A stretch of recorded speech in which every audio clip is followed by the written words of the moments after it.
بسم اللہ الرحمن الرحیم۔ السلام علیکم ورحمۃ اللہ وبرکاتہ۔ میں ہوں ہومیوپیتھک ڈاکٹر محمد حامد انصاری۔ جلسیمیم کے اوپر میری آڈیو نمبر 2۔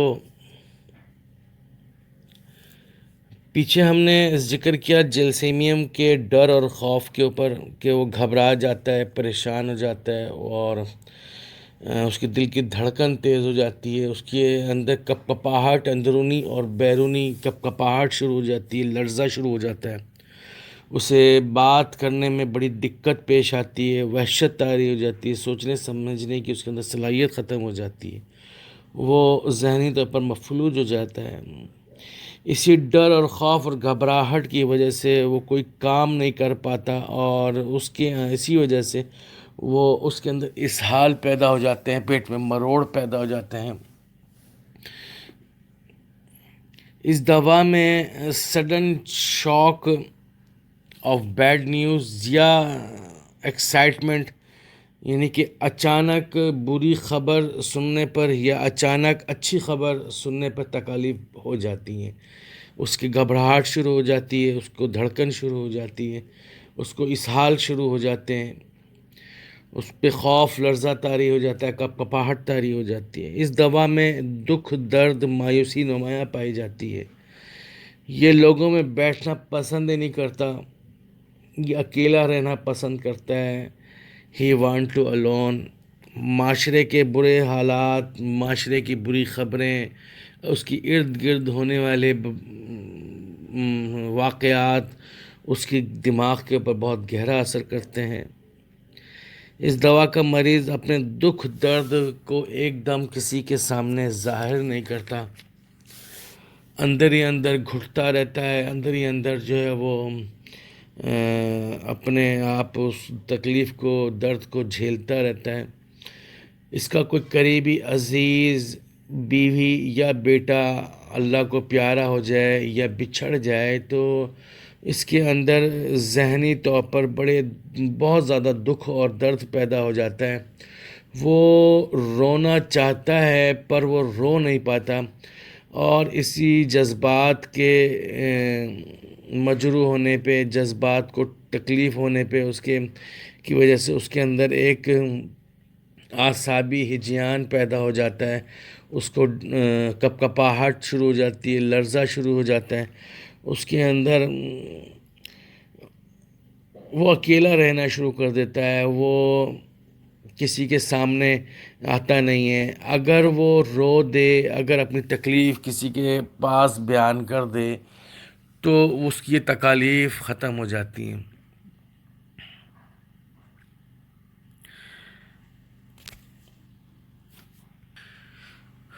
اپنے اہل و عیال کے بارے میں بہت زیادہ سوچتا ہے، اپنے بچوں کے بارے میں سوچتا ہے کہ ان کا کیا ہوگا، کہ میری بیوی کا انتقال ہو گیا، اب میرے بچوں کا کیا ہو گیا، یا میرا بیٹا جو ہے اللہ کو پیارا ہو گیا، اب میرا کیا ہوگا، میرے گھر والوں کا کیا ہوگا۔ انہی جذبات کو میں رہتے ہوئے، ان حالات میں وہ اپنے آپ کو اکیلا کر لیتا ہے، اور وہ ایک کمرے میں بند ہو جاتا ہے، یا اپنے آپ کو دوسروں کے سامنے شو نہیں کرتا، ارد گرد کے لوگوں سے بے خبر ہو جاتا ہے، بے پرواہ ہو جاتا ہے۔ پھر اس کے ذہن میں عجیب و غریب قسم کے، مختلف قسم کے خیالات آ جاتے ہیں۔ جب یہ خیالات، ڈر اور خوف، مایوسی جب اس کے اندر پکی ہو جاتی ہے، صلاحیت کر جاتی ہے، وہ اس میں گھرے رہتا ہے، تو اس کے ذہن میں خودکشی کے خیالات آتے ہیں کہ وہ اونچے مقام سے، بلڈنگ سے، پہاڑ سے، کسی پل کے اوپر سے، کہیں سے بھی گر کر مر جائے، یا کھڑکی سے کود کر گر جائے، اپنے آپ کو مار لے، پر وہ ایسا کرنا نہیں چاہتا، بس اس کے اندر خیالات آتے ہیں۔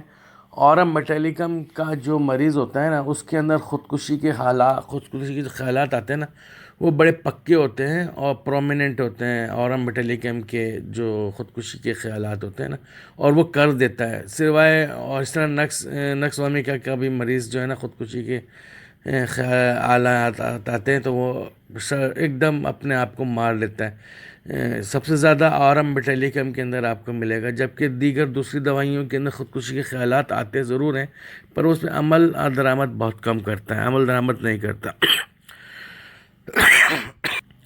جیلسیمیم اسی طرح کے دکھ، درد، تکالیف کو، مایوسی کو، غم کو باہر نکالنے کی بہترین ادویات میں سے ایک دوائی ہے۔ یہاں ہمیں اگنیشیا بھی نظر آتی ہے۔ اس دوا کا سر درد دماغی کام کرنے سے، سر کو جھکانے سے، سورج کی تپش سے، گرمی سے بڑھ جاتا ہے۔ اس دوا کا سر درد گدی سے شروع ہو کر آگے کی طرف آتا ہے۔ سر درد ایسا کہ گویا کسی پٹی سے کس کر سر کو باندھ دیا گیا ہو۔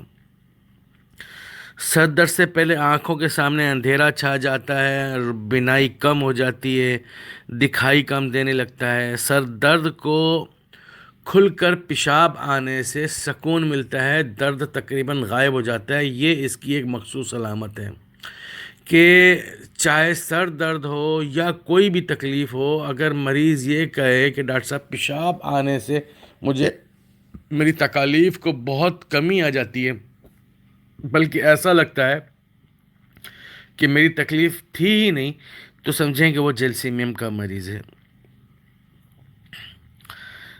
دماغ کے پردوں کا ورم، میننجائٹس کے لیے بڑی مشہور دوا ہے ہومیوپیتھک کے اندر۔ یہ دوا کنگ آف فلو کے نام سے بھی بڑی مشہور ہے۔ اس میں یعنی کہ سردی کی وجہ سے ہونے والا نزلہ، زکام، کھانسی، بخار جو بعد میں کنورٹ ہو جائے نمونیا کے اندر، تو بہت اچھا کام کرتی ہے۔ یہ جو کہ ٹھنڈے سے اس میں حساسیت اس دوا میں، اس کے زکام کو ٹھنڈک سے حساس ہو، گرمی سے اس کو سکون ملتا ہو، ناک میں سنسناہٹ ہوتی ہو۔ یہ دوا زکام سے بچاؤ کی بھی دوا ہے۔ زکام کے ساتھ ساتھ جسم میں درد کا ہونا، چھینکیں آنا، زکام، پانی کا سا، گرم تیزابی، گلے میں خراش، خشک کھانسی، ناک کی جڑ میں بھاری پن کا سا ہونا، ہلکا سر درد یا سر درد کے ساتھ بخار کا ہونا، موسم گرما اور موسم بہار کا زکام، نتنوں کے کنارے سرخ اور متورم ہو جائیں، تو ہمیں جیلسیمیم کو یاد رکھنا چاہیے۔ یہ دوا ہومیوپیتھک کی جیلسیمیم مستھینیا گریو ایک آنکھوں کی بیماری ہے، آنکھوں کی پلکوں کی بیماری ہے، اور یہ نیورو مسکولر جنکشن کی جنکشن کی بیماری ہے، جہاں نرو اور مسلز آپس میں ملتے ہوں کی وجہ سے یہ بیماری ہوتی ہے۔ اس بیماری میں آنکھوں کی پلکیں بالکل سے نیچے گر جاتی ہیں، آنکھیں کھل نہیں پاتی، آنکھیں کی پلکیں جو ہیں وہ اٹھتی نہیں ہیں، تو اس میں یہ ہمیں بہت اچھا کام کرتا ہوا نظر آتی ہے۔ اس طرح ٹوسس ایک بیماری ہے، PTOSIS، اس میں جو مریض بار بار پلکیں جھپکنے کی، جسے کہتے ہیں کیفیت ہونا، کہ بار بار آنکھیں جھپکا رہا ہے، پلکیں جھپکا رہا ہے، اس کیفیت میں بھی جو ہے ٹوسس جو ہے اس کی دوا میں بہت اچھا کام کرتی ہے۔ اس کے علاوہ ڈپلوپیا، ڈبل ویژن آف آئیز، ایک کے دو دکھنے میں بھی جیلسیمیم بہت اچھا کام کرتی ہے۔ یا ایسے بچے جن کی آنکھیں کمزور ہو گئی ہوں، جن کی بینائی کمزور ہو گئی ہو، مگر ان کے والدین کی بچپن کی فیملی ہسٹری میں نہ ملتی ہو۔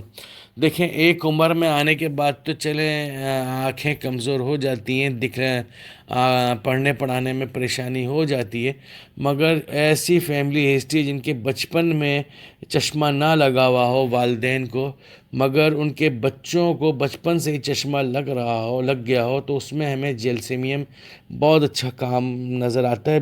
جیلسیمیم کا بہت اچھا کام نظر آتا ہے، اور جیلسیمیم ایسے بچوں کی جو بچپن میں جن کی آنکھیں کمزور ہو گئی ہوں ان کی بینائی کو یہ روک دیتی ہے، اور اس کے وقتاً فوقتاً اس دوا کو دہرانے سے ان کی اینک اتر جاتی ہے۔ اسی طریقے سے یہ ایسے لوگوں کی دوا بھی ہے جن کا نمبر بار بار تبدیل ہو رہا ہو، ان کی اینک ان کو ہر 6 مہینے کے بعد، 3 مہینے کے بعد، 6 سال کے بعد جو ہے ان کا اینک کا نمبر چینج ہو جاتا ہے، ان کی آنکھ کمزور ہو جاتی ہے، تو ایسے لوگوں کی بھی جلسیمیم بہت اچھی دوا ہے۔ انشاءاللہ میں آڈیو نمبر 3 کے اندر آپ لوگوں کو جوائن کرتا ہوں دوبارہ۔ السلام علیکم ورحمۃ اللہ وبرکاتہ۔